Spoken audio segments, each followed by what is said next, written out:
Does Buddhism truly reject the ego? The surprising truth about self.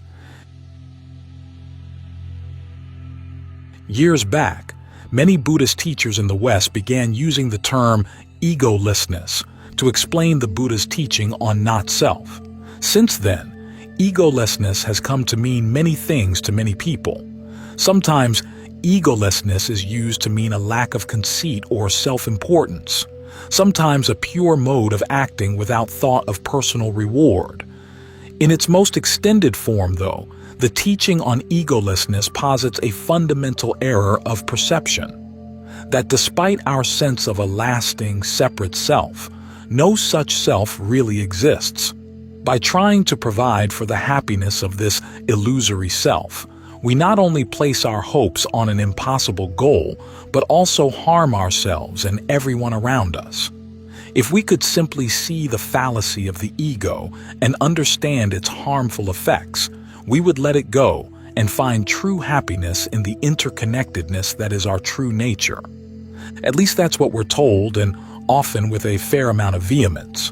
Buddhist writers, often so gentle and non-judgmental, can quickly turn vicious when treating the ego.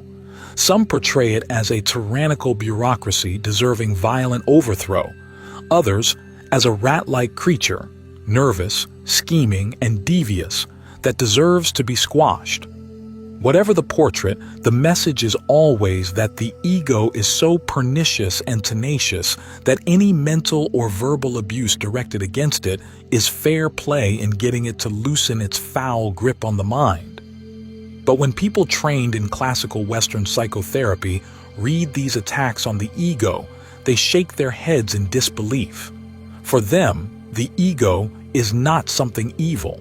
It's not even a singular thing you can attack. It's a cluster of activities, a set of functions in the mind, and necessary functions at that. Any mental act by which you mediate between your raw desires for immediate pleasure and your superego, the oughts and shoulds you've learned from family and society, is an ego function. Ego functions are our mental strategies for gaining lasting happiness in the midst of the conflicting demands whispering and shouting in the mind. They enable you to say no to the desire to have sex with your neighbor's spouse, in the interest of a happiness that would have less disastrous consequences for the things you truly value in life. They also enable you to say no to the demands of your parents, your teachers, or government when those demands would jeopardize your own best interest. But ego functions don't just say no. They also have a mediator's sense of when to say yes. If they're skillful, they negotiate among your desires and your superego so that you can gain the pleasure you want in a way that causes no harm and can actually do a great deal of good. If your ego functions are healthy and well coordinated, they give you a consistent sense of priorities as to which forms of happiness are more worthwhile than others. A clear sense of where your responsibilities do and don't lie. A strong sense of your ability to judge right and wrong for yourself. And an honest sense of how to learn from your past mistakes for the sake of greater happiness in the future. From this perspective, egolessness would be a disaster. A person devoid of ego functions would be self-destructive, either a beast with uncontrolled impulses or a neurotic, repressed automaton with no mind of his or her own, or an infantile monster thrashing erratically between these two extremes. Anyone who tried to abandon ego functioning would arrest his psychological growth and lose all hope of becoming a mature, responsible, trustworthy adult. And as we know, self-destructive people don't destroy only themselves. They can pull down many of the people and places around them. This is not only the view of trained Western psychologists. Buddhist communities in the West have also begun to recognize this problem and have coined the term spiritual bypassing to describe it. The way people try to avoid dealing with the problems of an unintegrated personality by spending all their time in meditation retreats, using the mantra of egolessness to short-circuit the hard work of mastering healthy ego functioning in the daily give and take of their lives. Then there's the problem of self-hatred. The Dalai Lama isn't the only Asian Buddhist teacher surprised at the amount of self-hatred found in the West. Unfortunately, a lot of people with toxic superegos have embraced the teaching on egolessness as the Buddha's stamp of approval on the hatred they feel toward themselves. These problems have inspired many Western psychologists to assume a major gap in the Buddha's teachings, that in promoting egolessness, the Buddha overlooked the importance of healthy ego functioning in finding true happiness. This assumption has led to a corollary, that Buddhism needs the insights of Western psychotherapy to fill the gap, that to be truly effective, a healthy spiritual path needs to give equal weight to both traditions. Otherwise, you come out lopsided and warped, an idiot savant who can thrive in the seclusion of a 3-year, 3-month, 3-day retreat, but can't handle 3 hours caught in heavy traffic with 3 whining children. This corollary assumes, though, that for the past 2,600 years, Buddhism hasn't produced any healthy functioning individuals, that the collective consciousness of Asian society has suppressed individualism, and that the handful of dysfunctional meditation teachers coming to the West, the ones who mastered the subtleties of formal meditation but tripped over the blatant pitfalls of American money and sex, are typical of the Buddhist tradition. But I wonder if this is so. My own experience in Asia certainly doesn't confirm this. During my 16 years in Thailand, I met, per capita, more people with a genuinely individual outlook on life and far fewer neurotics than I did on returning to the mass media-produced minds of America. My teacher, Ajahn Fuang, had the healthiest functioning ego of anyone I had ever met, and he knew nothing of Western psychology. This observation doesn't apply just to the Thai tradition. Psychologists have studied ordinary Tibetan monks and nuns who have survived years of torture, the severest test of healthy ego functioning, and found that they bear no psychological scars. So there are many Asian Buddhists who clearly know the secret of how to develop a healthy ego. Some psychologists would have us believe that this was despite rather than due to their Buddhist training. But that belief could easily be based on a superficial reading of the Buddhist tradition. So we need to put this belief to the test. One way would be to read the ancient texts with new eyes. Instead of assuming that the not-self teaching is counseling egolessness, how about assuming that it's part of a regimen for developing a healthy ego? This idea may seem counterintuitive, but that's no measure of its usefulness. The measure lies in testing it as a hypothesis. So as a thought experiment, let's look at the earliest record of the Buddha's teachings, the Pali Canon, from the perspective of Western psychology and pose a question. Is there any evidence that the Buddha was advocating a healthy ego? Actually, tips on healthy ego functioning fill the texts. To begin with, the Buddha defines a wise person as one who knows the difference between what are and are not his personal responsibilities, who takes on only his own responsibilities and not those of others. This is the first principle in any ego functioning. Then there's the famous verse at Dhammapada 290. If by forsaking a limited ease, he would see an abundance of ease, the enlightened person would forsake the limited ease for the sake of the abundant. This is practically a definition of how ego functions function well. These insights aren't random. They're based on another assumption necessary for a healthy ego, the teaching on karma, that we're responsible for our actions and that we're going to experience their results. This assumption, in turn, is framed by the larger psychology of the Noble Eightfold Path. As any therapist will tell you, a healthy ego is strengthened by developing a healthy superego whose shoulds are humane and realistic. It's also strengthened by the ability to safely satisfy your raw demands for immediate happiness, so that the ego's long-term strategies don't get derailed by sudden overwhelming desires. These two functions are filled, respectively, by the path factors of right view and right concentration. Right view contains the Buddha's shoulds, which are in service to the desire to find true happiness. You divide your experience into 4 categories: suffering, its cause, its cessation, and the path to its cessation. Then you take to heart the imperatives proper to each: comprehending suffering, abandoning its cause, realizing its cessation, and developing the path. That's the Buddhist recipe for a healthy superego. A series of shoulds that are on your side, that never ask you to sacrifice your own true well-being for the sake of anyone or anything else. As for right concentration, one of its crucial factors is a sense of bliss independent of sensual objects and drives.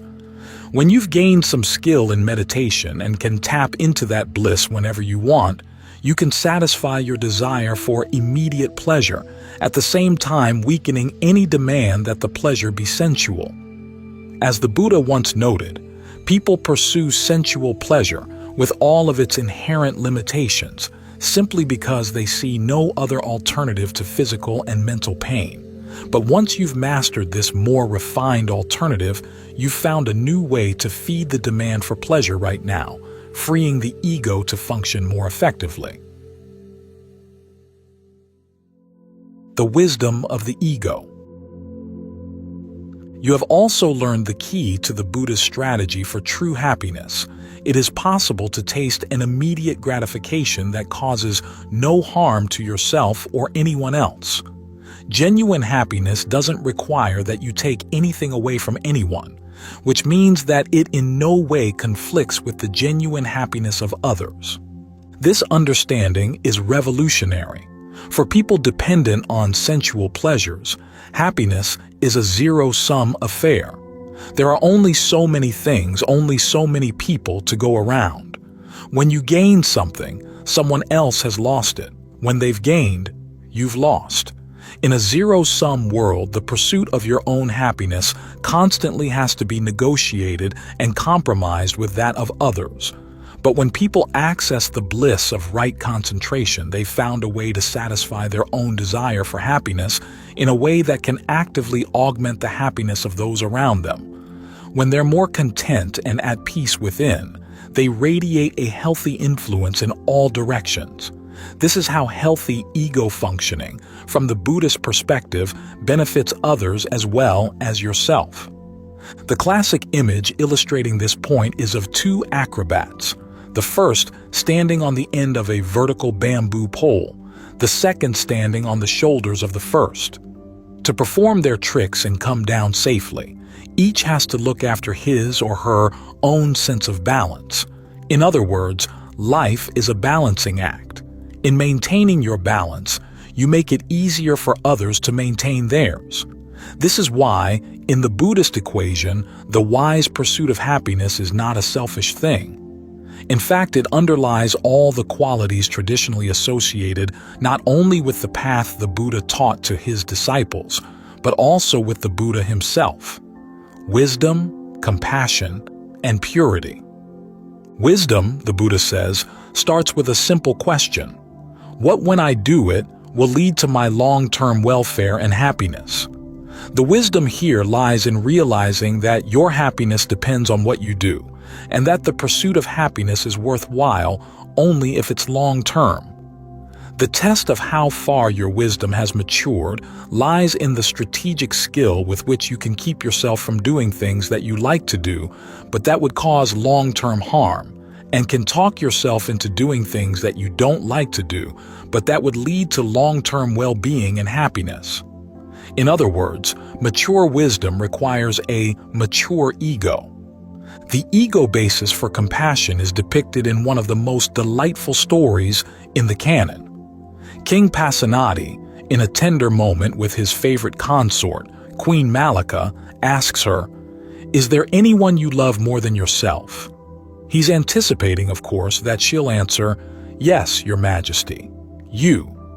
And it's easy to see where a B-movie script would go from there. But this is the Pali Canon, and Queen Malika is no ordinary queen. She answers, No, Your Majesty, there isn't. And how about you? Is there anyone you love more than yourself? The king, forced into an honest answer, has to admit, no, there's not. Later, he reports this conversation to the Buddha, who responds in an interesting way, searching all directions. With one's awareness, one finds no one dearer than oneself. In the same way, others are fiercely dear to themselves, so one should not hurt others. If one loves oneself. UD 5:1. In other words, true self-love requires an appreciation that others feel self-love too. This principle works in two ways. First, you recognize that if your happiness depends on the misery of others, it won't last, for they'll do whatever they can to destroy that happiness. Your long-term happiness, thus, has to take into account the long-term happiness of others. Second, in a less calculating way, you recognize what we all have in common. If you take your own self-love seriously, you have to respect the self-love of others. In this way, compassion is based not on a sense of your superiority to those who are suffering, but on a sense of mutual respect, a respect solidly based in your own self-interest. Purity grows from providing your ego-based wisdom and compassion with a reality check. The Buddha once taught his son, Rahula, that purity is developed by examining your actions and their results to make sure that they actually cause no harm to yourself or to those around you. If you anticipate harm from an intended action, you don't do it. If you see unanticipated harm coming from something you've done, you freely admit your mistake and learn how not to repeat it. You don't cling childishly to the need to always be in the right. But if you see that you aren't causing harm, you can take joy in the fact that you're on the path to true happiness. Because the Buddha saw how these enlightened qualities of wisdom, compassion, and purity could be developed through the pursuit of happiness, he never told his followers to practice his teachings without expecting any gain in return. He understood that such a demand would create an unhealthy dynamic in the mind. In terms of Western psychology, expecting no gain in return would give license for the superego to run amok. Instead, the Buddha taught that even the principle of renunciation is a trade. You exchange candy for gold, trading lesser pleasures for greater happiness. So he encouraged people to be generous with their time and belongings because of the inner rewards they would receive in return. He taught moral virtue as a gift.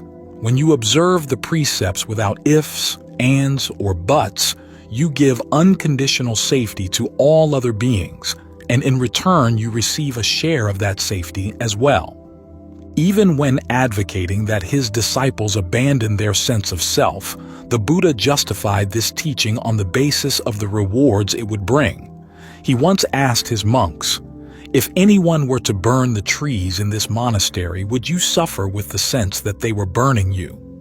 "No," the monks replied, "because we're not the trees." In the same way, the Buddha continued, let go of what's not you or yours, the senses and their objects. That will be for your long-term well-being and happiness. Notice that he didn't say to abandon the sense of self as a form of self-sacrifice. He said to abandon it for the sake of true well-being and happiness. This point highlights one of the special features of the Buddha's instructions for healthy ego development. In Western psychology, ego development is impossible without assuming a clear sense of self. But in Buddhism, with its realization that there is no clear dividing line between your own true happiness and that of others, the underlying assumption of ego development is a clear sense of cause and effect, seeing which actions lead to suffering, which ones lead to short-term happiness, which ones lead to a happiness that lasts. This is one of the reasons why the Buddha never used terms like ego development or a well-integrated self. The types of functioning we associate with a well-developed ego, he would have described as a well-integrated sense of cause and effect focused on insights into the results of your actions. Buddhist practice is aimed at refining these insights to ever greater levels of sensitivity and skill. In this way, he was able to teach healthy ego functioning while avoiding the twin pitfalls of ego obsession, narcissism, and self-hatred. Because the Buddha's basic terms of analysis were actions understood under the framework of cause and effect, we have to understand his use of self and not self under that framework. For him, self and not self aren't metaphysical principles. They're mental actions that can be mastered as skills.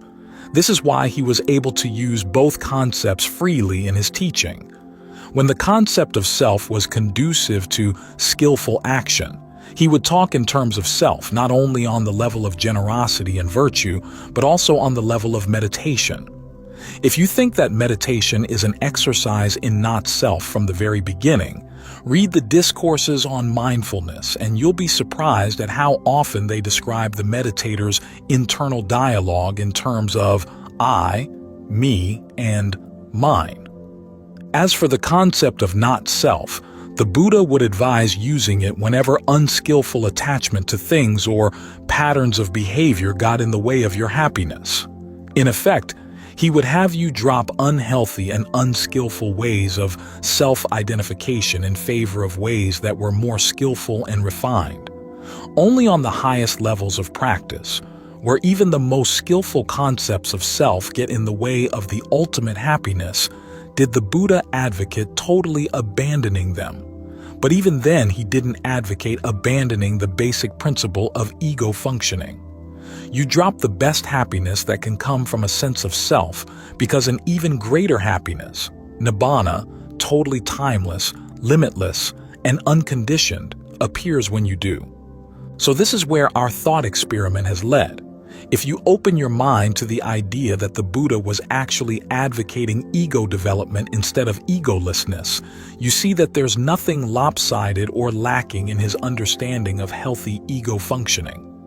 In fact, he mastered some ego skills that Western psychology has yet to explore, such as how to use right concentration to satisfy the desire for immediate pleasure, how to develop an integrated sense of causality that ultimately makes a sense of self superfluous, how to harness the ego's drive for lasting happiness so that it leads to a happiness transcending space and time. These principles have taught many Asian Buddhists how to develop healthy egos over the centuries, so healthy that they can ultimately drop the need to create self. All that remains is for us to put these principles to the test, to see if they work for us as well.